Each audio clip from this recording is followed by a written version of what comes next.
Okay, so this week saw the release of Cyberpunk 2077's 2.3 upgrade, various sort of new features added there. But the thing that caught our eye was the addition of variable refresh rate support to the console versions of the game. And this one caught my eye specifically because, well, Cyberpunk 2077 doesn't actually have a PlayStation 5 professional upgrade. But in theory, right? If you're unlocking frame rates with VRR, then we should see a palpable increase. And so in theory, this is actually running on all consoles. You should be able to just switch to the performance mode. And if VRR is active on your machine, you should get a VRR experience. But before we move on, something that I did find is that I just couldn't get much joy from the Xbox Series X version. It seems to be outputting a VRR signal, but it seems to be a non-VRR output within a VRR signal. So the performance mode still seems to run at 60 frames per second. Because the Series X one was flawed, I didn't even look at Series S because I suspect it will have the same issues. But PlayStation, there's some interesting stuff happening here in that both the 30 FPS quality, or rather ray tracing mode, and the 60 FPS performance mode are now unlocked.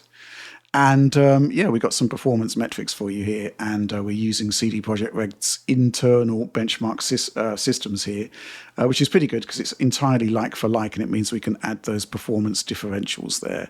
So I guess we should just kick off by looking at the performance mode running on PlayStation 5 and PS5 Professional. This seems to be running at a dynamic 1440p. And typically the PlayStation 5 version is lower, slightly lower. I'm just bringing up some of the pixel counts that Tom did here. But typically, I think, the lowest that he picked up was 1200p. And in all cases, the PlayStation 5 Professional is at 1440p. So you can see here that there is actual improvement on the Pro side, right? We're actually seeing a palpable increase to performance, kicking off with that GPU benchmark that we've kind of ported across from PC from PC to PlayStation here. You can actually see, upwards in some cases. We're hitting kind of 40% of extra performance there versus the PlayStation 5, which isn't really going far beyond the 60 FPS limit it previously had. So, it's interesting because I don't think there's much to be gained from running the VRR mode based on these metrics on the base unit, but on the Pro unit, you are actually moving, into like 80 frames per second territory, which, cuts down the frame time significantly, lower input lag, smoother response. I think this is pretty impressive. Moving into the second benchmark here, which is kind of like the sort of tank-like vehicle running through the city centre there. Not actually huge boosts comparing PlayStation 5 to the Professional. The Pro is, I guess, CPU limited there with the streaming that's going on. So sort of less robust increases there. It's up to like 25%, but it can be like, less than 10%. It's not great there, but, ultimately, most of the time it is north of 70 frames per second, 80. I've even seen 90 frames per second on PS5 Pro there. And finally, the classic Kabuki run sort of sits in between the two there. But, again, we are mostly 70s, 80 frames per second on the Professional, kind of just a touch above 60 on the base. So, John, I think this is pretty good going. I mean, there's no official PlayStation 5 Professional patch for Cyberpunk 2077 still, but it seems to be just leaning into the extra horsepower of the machine to provide an experience that is kind of meaningfully better, finally. Agreed. And yeah, that's the thing is, if you look at the base PS5 side, I would say that this patch really doesn't offer much at all.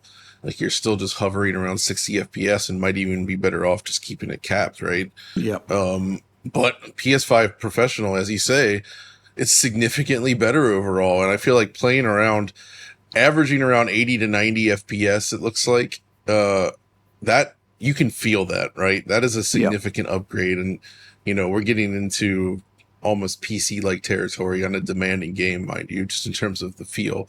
That's acceptable. And yeah, that's really cool to actually get that kind of upgrade. And it is funny to me that we're still testing this game this far into the console. I mean, this game has existed for the entirety of the console generation, and we're still here. It's still being updated. And how far we've come that we're talking about a console running it at like, at over 80 FPS compared to where we were at launch with, the base last generation consoles. So, this actually looks, I would say at this point, it looks like this might be a good way to actually enjoy the game if you haven't done it yet and you don't have a high-end PC. But I think this is more just sort of academic at this point, because of most people that will wanted to play the game have already played it or are in the middle of it. Yeah, I'm just watching through the whole demo, and it is really cool to see for sure. But it would have been nice to get... So we're looking at the performance mode here, right? But then there's also the ray tracing mode, which you'll talk about. But I guess my biggest disappointment is that we still only have this very limited ray tracing features on the consoles. And I would have liked to have seen a PS5 Pro specific update that maybe leverages it a little bit more. But absolutely, I think it's just sun shadows, isn't it, Alex? That the consoles get. No, it's not. It's not. It's the local light shadows. It's the local light shadows, yeah. So the sun shadows are much more expensive. Sun shadows are expensive, but the local light shadows are pretty subtle, I think, to the point where it's not really worth it in most cases. Yeah, they're not, like, the original game doesn't have a lot of shadow casting lights, oddly enough. Like, they leverage screen space shadows so much that a lot of scenes just have screen space shadows indoors. Yep. So that's like a slight upgrade, but the cost of the sun shadows also is like heavily multiplied, because you have to think the entire city and all the moving objects suddenly have to be in it. So it becomes a much more, I don't know, it's a lot more expensive on CPU and GPU. Maybe that's why they don't want to port it. It's just maybe too expensive. Probably so. Yeah, no doubt. I mean, you'd have wanted to see the reflections, really. That's kind of where it's at. Mm-hmm. I agree. Going back to your optimized settings for ray tracing on PC there, Alex, it's actually quite muted what you've done there in terms of where the big sort of returns are. Is mostly sort of reflections, and even lighting, you add that medium. Well, yeah, that's like you get all the really cool neon lighting, the sky lighting, which is pretty important, RTAO. I think those are all bigger wins than whatever the shadows were. And the shadows were only added in a patch, I'm pretty sure. Originally, the game only had sun shadows. So right.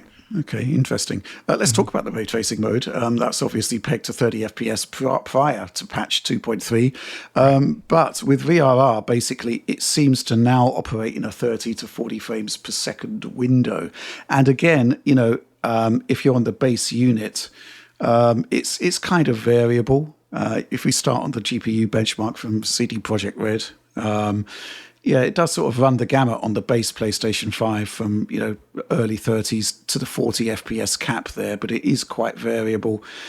Weirdly, despite it being VRR, it does still sort of look a bit choppy, I guess, because the frame rate is so low. Which can't be helped, really. But the Professional is basically running it tapped out at 40 frames per second, which is kind of nice. It's not sort of a precise lock on 40 frames per second, but close with enough. VRR, it's basically close enough, yeah. And, just going into the sort of tank sequence, the city center tank sequence, exactly the same, very variable on the base PlayStation 5. Essentially locked with a little bit of drops beneath, which probably wouldn't be seen. 40 frames per second. The same with the Kabuki one there. It just caps out. Wonder if it could have gone higher. But it's interesting, Rich. Looking at the footage, it feels like the base PS5 with ray tracing enabled kind of runs like the Switch 2 does in its 40 FPS mode. Yeah, it's funny that. Yeah, probably for entirely different reasons. Oh, yeah. Entirely different reasons, but still. CPU limit on Switch 2, yeah.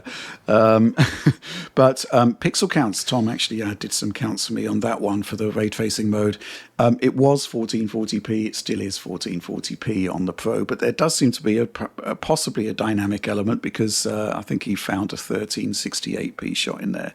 I'm actually quite surprised that we're seeing DRS at all, because in a VRR mode. In a VRR mode, because typically, you kind of lock to a set resolution that is kind of good for the whole experience. And if it goes lower than your sort of non-VRR mode, it doesn't particularly matter because it's VRR. But then obviously most of the time it will be much higher. So somehow they have managed to sort of merge DRS and VRR. But overall, I think this is a really, really nice upgrade. But I think, ultimately, hats off to CD Projekt Red because they continue to update this game. There's no real reason for them to do so at this point, I guess, but they're just adding extra features that are kind of cool. And I guess, it's a good place to remarket Cyberpunk 2077 and bring more users to the game because ultimately it is a fantastic game and it does have, especially on PC, incredible scalability. And I guess this is why, when the game released and was not in great shape, people were a little more, some people at least were more forgiving of CD Projekt Red because there was this faith that they would update the game and improve things. And I'm happy to see that has borne out, where they really have 5 years of support for this, basically. Yeah. So, I mean, that's a single player game for a single player game, no less. That's not the kind of support you often see. And yes, the way it launched was certainly regrettable, I'm sure, for them as well. But they didn't just let it rot. And I think that's commendable. Mm-hmm. Yeah. Any final thoughts on that, Alex? Yeah, I mean, it's just it is a little bit of a weird mode for the PS5, but I guess you get the benefit of being in a VRR container, which means you're not going to be hitting the VSync triple buffering wall, hopefully. Yeah. At that point, so you'll be getting lower latency at the same frame rates. Mm-hmm. Yeah, I mean, we actually had this question here from Sheddy 1982 Rome. Not sure of the meaning of that particular username, but let's roll with it. Salutation, gents. I like the way people sort of give us these sort of very posh greetings. Yeah. It's pretty awesome. It's kind of a signature at this point. Salutations, gents! Exclamation point with a 2.3 update to Cyberpunk not having a dedicated PS5 Pro patch. Do you think they will ever support PS5 Pro? I guess they could do, and I think there's a lot of scope there, especially for ray tracing, to do something pretty cool there because the technology is available. Right. So it would be great to see something like, what Codemasters did with F1 24, where, it's like, okay, we got this new hardware, it can do these things, let's bring across more of our PC features. But, in the absence of that, I think VRR and frame rates going up to sort of 80 frames per second in performance mode and an improved quality mode, I think it's pretty good going, if not sort of the full support you might have wanted.